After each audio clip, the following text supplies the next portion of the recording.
ఒక ఖరీదైన మాట చెప్తాను, గుండెల్లో రాసుకొని. కార్లు తయారు చేసే కంపెనీ ఉంది. ఆ కంపెనీ మనుషులు వాడుకునే కార్లు తయారు చేస్తుంది. లోకంలో ఏ ఫ్యాక్టరీ అయినా మనుషులను వాడుకునే వస్తువులను తయారు చేస్తుంది. మందిరం దేవుడు వాడుకునే వ్యక్తులను తయారు చేస్తుంది. మందిరం రాతి గోడల మీద రాయబడిన రాతలు కాదు. ఏదో మనకు సంఘం ఉండాలి, మనకు కాపరు ఉండాలి, ప్రతి ఆదివారం వాక్యం వినాలి, ఇది యాంత్రికంగా జరిగే కార్యం కాదు. ఈ స్థలం ఎలాంటిదో తెలుసా? దేవుడు వాడుకునే వ్యక్తులను తయారు చేసే ఒక అద్భుతమైనటువంటి స్థలం. ట్యాబ్లెట్ల కంపెనీ ఉంది. మనుషులు వాడుకునే ట్యాబ్లెట్లు తయారు చేస్తుంది. సెల్ ఫోన్ తయారు చేసే కంపెనీ ఉంది. మనుషులు వాడుకునే సెల్ ఫోన్ తయారు చేస్తుంది.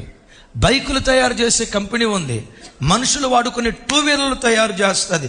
ఆయా కంపెనీలు మనుషులు వాడుకునే ఆయా వస్తువులను తయారు చేస్తున్నట్లుగా జీవము కలిగిన దేవుని సంఘం దేవుడు వాడుకునే వ్యక్తులను తయారు చేసే అద్భుతమైన ఆధ్యాత్మిక కర్మాగారం. క్రైస్తవ జన్మ, దేవుడు ఒక వ్యక్తిని వాడుకునేటప్పుడు సాతాను శోధిస్తాడు, దేవుడు పరిశోధిస్తాడు. సాతాను శోధనలో నువ్వు నెగ్గితే బలవంతుని చేతిలో బాణంలాగా దేవుడు నేను వాడుకోవటం ప్రారంభిస్తాడు. ఈ మాట గుండెల్లో రాసుకోండి. Test before trust. ఒక కంపెనీ ఆయన కారు తయారు చేశాడు. తయారు చేసిన వెంటనే మార్కెట్లోకి దాన్ని వదలడం, దాన్ని టెస్ట్ చేస్తాడు.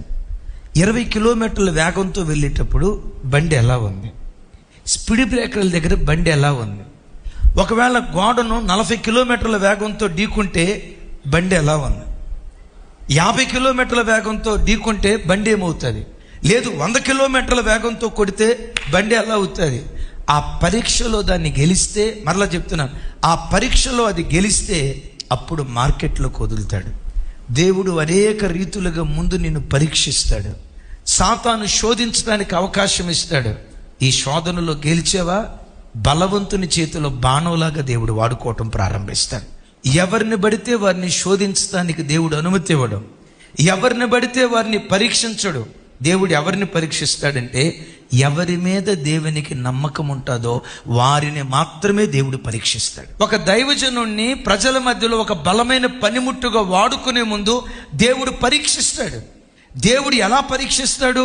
సైతాను గాడి శోధించడానికి అనుమతించి, సాతాను గాడి శోధన, దేవుని పరీక్ష, ఈ రెండిట్లో ఎవడు నెగ్గుతాడో వాడిని పట్టుకొని భూలోకాన్ని తల్లకిందులు చేసే ఒక అద్భుతమైన వ్యక్తిగా దేవుడు నిలవబెడతాడు.